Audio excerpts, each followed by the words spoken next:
multiple times a day, walk every morning, and still their numbers are unpredictable. Still they feel exhausted. Still they worry every time they get their A1C results back.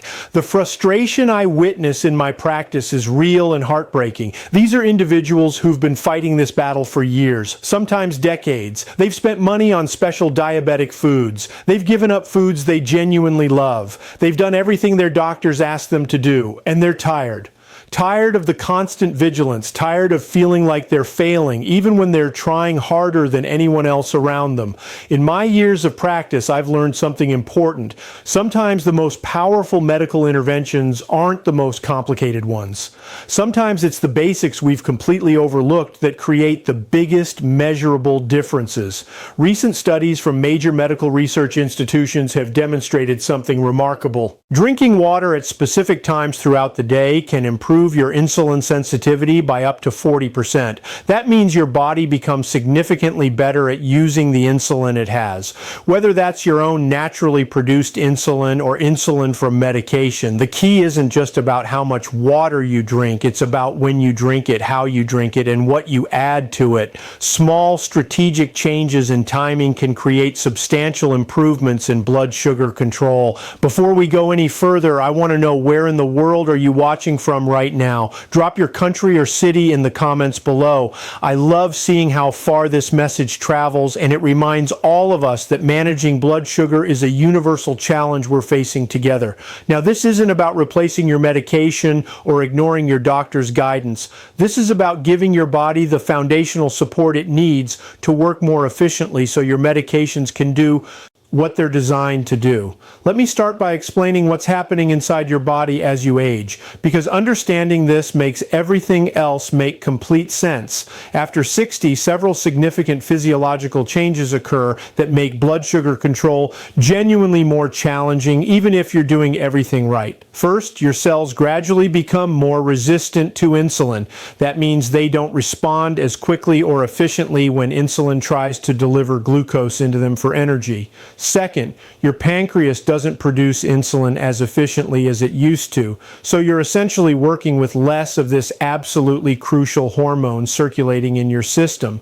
Third, your kidneys don't filter glucose as effectively, which means excess sugar lingers in your bloodstream longer instead of being eliminated. And here's the part most people, including many healthcare providers, completely miss. Your brain's thirst mechanism becomes significantly less sensitive with age. That last point is absolutely critical. You can be substantially dehydrated, even dangerously dehydrated, without feeling thirsty at all. Your mouth might not feel dry.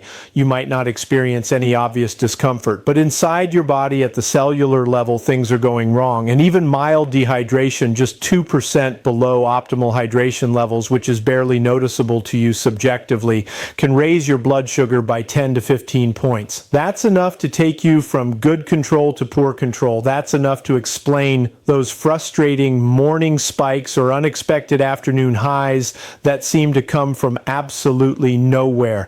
Let me tell you about a patient named Gerald. He was 68, and I could see the frustration written across his face before he even sat down in my office. "Dr. Thompson," he said, his voice tight with emotion, "I don't understand what I'm doing wrong. I'm eating carefully, measuring everything. I take my metformin exactly as prescribed. I walk 3 miles every single morning. I've completely cut out sugar and white bread. I've done everything you and my other doctors have told me to do." He pulled out a small notebook completely filled with blood sugar readings. Look, some mornings it's 145, other mornings it's 185, yesterday morning 162, this morning 178, same breakfast every single day, same steel-cut oatmeal, same measured portion, but the numbers are all over the place. His wife added quietly from beside him. He tries so incredibly hard, but his A1C just keeps creeping up from 7.1 to 7.9 over the past year. We methodically went through his entire routine. Diet excellent, medication timing perfect, exercise completely consistent, everything looked absolutely right on paper. Then I asked what seemed like an almost trivial question. "Gerald, walk me through your morning routine from the moment you wake up until breakfast." I Get up around 6:30, check my blood sugar immediately, make coffee, drink my coffee while reading the news on my tablet.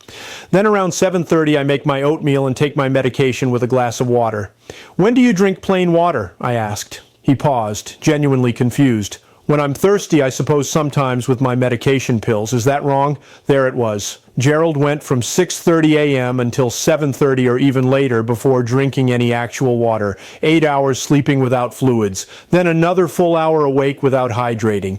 9 hours total of progressive dehydration. We made simple strategic changes. Every single morning before his coffee, he drank warm water with a small pinch of sea salt and fresh lemon juice. 15 minutes before lunch and dinner, he drank a glass of room temperature water. He carried a reusable bottle and sipped consistently throughout the day. 2 weeks later, he called my office. His voice sounded completely different, lighter, almost excited. My morning readings have been between 125 and 138 for the past week, every single day. That consistency hasn't happened in over 2 years. A month later, his average fasting glucose had dropped by 22 points. No medication changes whatsoever, just water timed correctly and consumed strategically. I honestly thought you were a little crazy, he admitted with a genuine smile at his follow-up appointment. Water seemed way too simple to actually matter, but I can't argue with my glucose meter. The numbers absolutely don't lie. Before I teach you the specific method that's helped my patients achieve these kinds of results, let me explain the 3 most common hydration mistakes I see in my practice. You're almost certainly making at least one of these right now. Mistake number 1, waiting until you're thirsty to drink. Thirst isn't an early warning system. It's an alarm bell that goes off only after you're already significantly dehydrated. By the time your mouth feels genuinely dry, your blood has already thickened, your glucose levels have already elevated, and your insulin is already struggling to work efficiently. Think of it this way. Your blood is like a river carrying glucose to your cells throughout your body.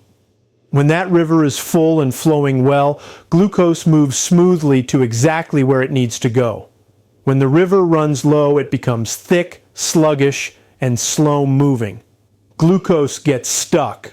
It accumulates in your bloodstream instead of being delivered to cells that desperately need it for energy. Mistake number 2, drinking large amounts all at once. Some people go hours and hours without any water, then suddenly drink a huge glass trying to catch up on hydration. But your body can only absorb approximately 200 to 250 milliliters every 15 minutes. That's about 1 cup. Anything beyond that volume just passes straight through to your bladder without actually hydrating your cells at all. It's exactly like watering a houseplant. If you dump an entire bucket of water on it all at once, most of the water simply runs off the sides and the roots stay completely dry. But if you water slowly and steadily over time, the soil gradually absorbs it and the roots get exactly what they need. Mistake number 3, drinking ice cold water, especially first thing in the morning or right before meals. I know cold water feels incredibly refreshing, especially on a warm day, but ice cold water causes your blood vessels to constrict and narrow. When your vessels narrow, insulin has a significantly harder time reaching the cells that desperately need it. Room temperature or slightly warm water keeps your blood vessels naturally relaxed and dilated, allowing insulin to circulate and work far more efficiently. This is especially critical in the morning and around meal times when your body is actively processing glucose. Now let me teach you the specific method I use with my patients. I call it the H3 method. H stands for hydration. The first 3 represents 3 key timing points throughout your day. The second 3 represents 3 essential elements that make this approach work. Let's start with the timing points. Timing point number 1, first thing in the morning. This is your single most important timing point of the entire day. The moment you wake up, before coffee, before breakfast, before checking your phone or doing anything else, drink 1 full glass of warm water, about 350 milliliters or 12O. Here's the crucial addition.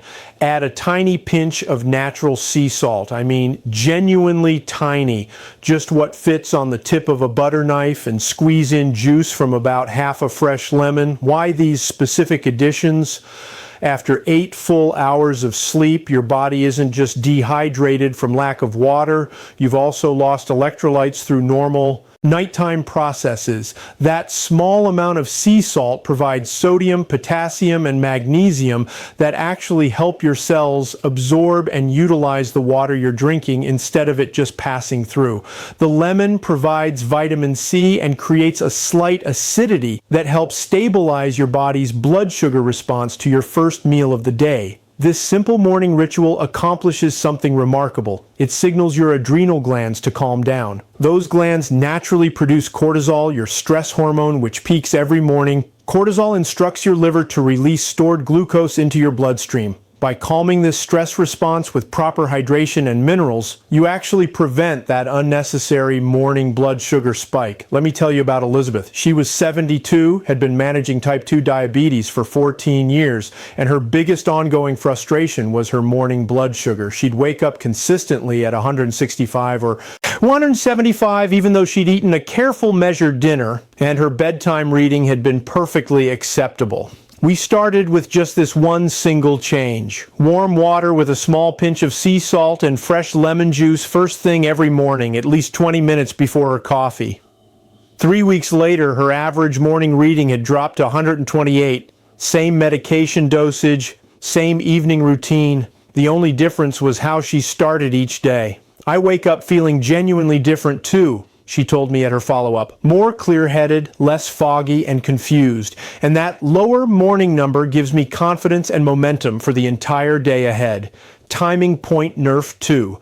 Before meals, about 15 minutes before lunch and dinner, drink a smaller glass of water, about 150 to 200 milliliters, just 1 cup.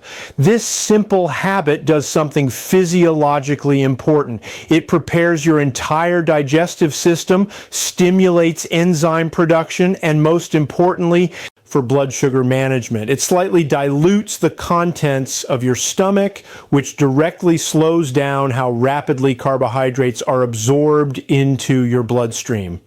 When carbohydrates enter your bloodstream slowly and gradually instead of all at once in a rush, your available insulin can actually keep up with demand. Your blood sugar rises gently and steadily instead of spiking dramatically. Clinical studies have demonstrated this remarkably simple habit can reduce post-meal blood sugar spikes by up to 20%. That's often the difference between struggling with control and maintaining genuinely good management. Timing point number 3 during physical activity. If you walk, garden, do household chores, or engage in any sustained physical activity for more than 20 minutes, you absolutely need to drink water during that activity, not just afterward when you're already depleted. Aim for approximately 100 to 120 milliliters every 15 minutes of sustained activity. Small, frequent sips rather than large gulps. This consistent hydration keeps your blood volume stable and prevents the blood sugar fluctuations that commonly occur with physical exertion in people with diabetes. Now let me explain the 3 essential elements, the second 3 in the H3 method. Element number 1, temperature matters. Room temperature or slightly warm water is optimal, especially first thing in the morning and before meals, about 22 to 24 degrees C or roughly 72 to 75 degrees F. Cold water isn't inherently bad, but warm water keeps your blood vessels naturally relaxed and dilated, allowing dramatically better insulin circulation and delivery. It's a seemingly small difference that compounds significantly over time. Element number 2, minerals matter. Pure, demineralized water alone isn't sufficient. Your cells require minerals to actually absorb and utilize water effectively. That tiny pinch of sea salt in your morning water provides those essential minerals. Natural sea salt contains sodium, potassium, and magnesium in proper balance. Avoid regular processed table salt. It's been chemically stripped of these vital trace minerals. Choose unrefined sea salt or Himalayan pink salt that still contains the full spectrum of minerals your body genuinely needs. Element number 3, timing. Consistency matters profoundly. Your body absolutely thrives on predictable routine. Drinking water at consistent times every single day helps regulate your entire metabolic system. Morning water at the same time, pre-meal water at regular intervals. This consistency directly helps stabilize blood sugar patterns over time. There's one more addition I consistently recommend for my patients. About 1 hour before bed, drink one final glass of warm water with 200 milliliters of magnesium citrate or magnesium glycinate dissolved into it. Magnesium is absolutely crucial for proper insulin function, and the vast majority of people over 60 are clinically deficient. Taking it before sleep serves a dual purpose. It helps your muscles relax for deeper, more restorative sleep, and it keeps your blood sugar significantly more stable throughout the entire night. Everyone asks me this exact question: Doctor, precisely how much water should I actually be drinking each day? Here's a simple practical formula. Take your current body weight in pounds and divide that number by 2. That resulting number in ounces represents your baseline daily water intake requirement. For example, if you weigh 160 lbs, you need approximately 80 ounces daily. That's roughly 10 standard cups. If you exercise regularly or spend substantial time in warm weather, add 1 additional cup for every 20 minutes of physical activity or heat exposure. How do you know if you're drinking enough? Look at your urine color. It should be pale yellow, similar to lemonade, not completely clear, which indicates you're actually overhydrated. Not dark yellow or amber, which signals dehydration. Pale yellow is the optimal target. Here's a practical implementation strategy. Get a reusable water bottle that holds approximately 24 ounces. Fill it completely 3 times throughout the day. Once in the morning, once at midday, once in the afternoon. That's 72 total. Perfect for most adults. Keep that bottle constantly visible on your kitchen counter, on your work desk, in your car. Visual reminders work far better than trying to remember on your own. So, what actually happens when you begin this method? What should you realistically expect? In the first week, you'll probably feel like you're running to the bathroom constantly. This is completely normal and expected. Your body is simply adjusting to proper hydration levels. This settles down significantly by week 2. You should notice your morning blood sugar beginning to stabilize, maybe 10 to 15 points lower on average. Not a dramatic overnight transformation, but consistent, measurable improvement. By weeks 2 to 3, you should experience noticeably more stable energy throughout the entire day. Less of that frustrating afternoon energy crash. Your post-meal blood sugar reading should become substantially more predictable and consistent. By week 4, if you check your A1C, you might see it beginning to trend downward. Not necessarily a huge drop immediately, but clear movement in the right direction. And here's what I hear most often from patients. Doctor, I just feel genuinely better. I can't quite explain it precisely, but I feel more like my old self again. That's what proper hydration creates. It doesn't cure diabetes. It doesn't replace necessary medication, but it helps your body work the way it's actually designed to work. Let me be absolutely clear about something critical. This is not a replacement for proper medical care. If you're currently taking diabetes medication, do not stop. If your doctor has you following a specific management plan, continue following it faithfully. What this hydration method does is support your existing medication, making it work significantly more efficiently within your body. I've had patients who, after 3 consistent months, were able to reduce medication dosages under their doctor's careful supervision. Not because water replaced medicine, but because their body's entire metabolic system started functioning more optimally. If you have any degree of kidney disease, talk directly with your physician before substantially increasing water intake. For most people, this approach is completely safe and highly beneficial. But if your kidneys aren't filtering properly, you need individualized professional guidance. If you're taking blood pressure medication, pay close attention as you increase hydration. Proper hydration can naturally lower blood pressure, which is genuinely beneficial but might require medication dosage adjustments. Watch carefully for any dizziness and report it to your doctor immediately. Let me tell you about Dorothy, who was 74 when we first met. Dorothy had been managing diabetes for 19 years, multiple medications, various restrictive diets, diabetes education classes at the hospital. She understood carbohydrate counting better than most registered nutritionists. nutritionists, but her A1C had been steadily creeping upward. It was now 8.6, and her endocrinologist was seriously discussing starting insulin therapy. "I feel like I've completely failed," she told me quietly, her voice breaking slightly. "I've done absolutely everything right for 19 years, but my body just keeps getting worse and worse. Maybe this is simply what happens. Maybe I can't fight it anymore." Her hydration habits were terrible. Maybe 3 or 4 small glasses of water daily, if that. Coffee in the morning, tea in the afternoon, but actual plain water, very little. "I never feel thirsty," she explained, "and honestly, I hate constantly using the bathroom. It's embarrassing when I'm out with friends." We started the H3 method together. Yes, for the first week or so, she'd need the bathroom more frequently, but I assured her that her body would adjust within 10 to 14 days. 6 weeks later, she looked noticeably younger when she walked into my office. Eyes brighter, skin healthier, actually smiling. "My numbers have been the absolute best they've been in 5 years, she said, proudly showing me her glucose log.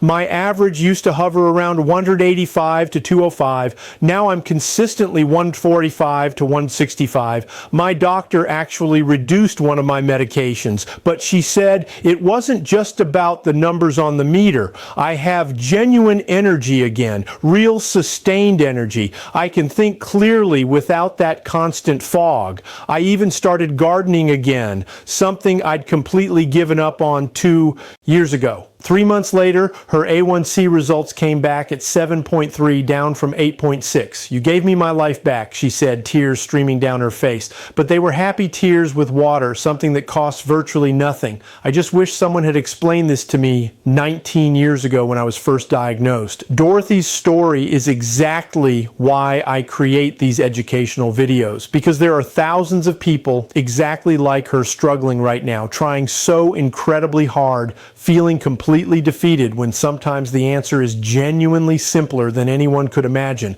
I want to challenge you personally to try this approach for 14 days, just 2 weeks. Follow the H3 method exactly as I've outlined it. Morning water with sea salt and lemon first thing upon waking water. 15 minutes before lunch and dinner. Proper daily water intake spread consistently throughout the day. Magnesium water before bed. Track your blood sugar carefully during those 2 weeks. See for yourself if the numbers improve. Pay genuine attention to how you feel. More sustained energy, clearer thinking, better quality sleep. If after 2 weeks you observe real improvement, keep going. Make this your permanent new normal. And please leave a comment telling me what you noticed. Your personal story might be exactly what another person desperately needs to hear to give this method a serious try. If you made it all the way to the end of this video, please type "I watched till the end" in the comments below. It genuinely helps me understand that this message is reaching people who truly need it, and it helps YouTube share this vital information with more people struggling with blood sugar management. And then tell me, are you going to try the H3 method? What's your biggest struggle with staying hydrated? Share your thoughts in the comments. I read every single message. If this information was genuinely helpful to you, please share it with someone who's struggling with their blood sugar, a parent, a spouse, a close friend who could benefit from this simple, practical strategy. And if you haven't already, hit that subscribe button and turn on notifications so you never miss future videos on managing diabetes, improving metabolic health, and living well with chronic conditions. Thank you for being here and for taking your health seriously. Remember, small strategic changes implemented consistently create genuinely measurable results over time. Take care of yourself. This is Dr. Williams Thompson, and I'll see you in the next All from Dr. Williams Thompson, Useful Senior Health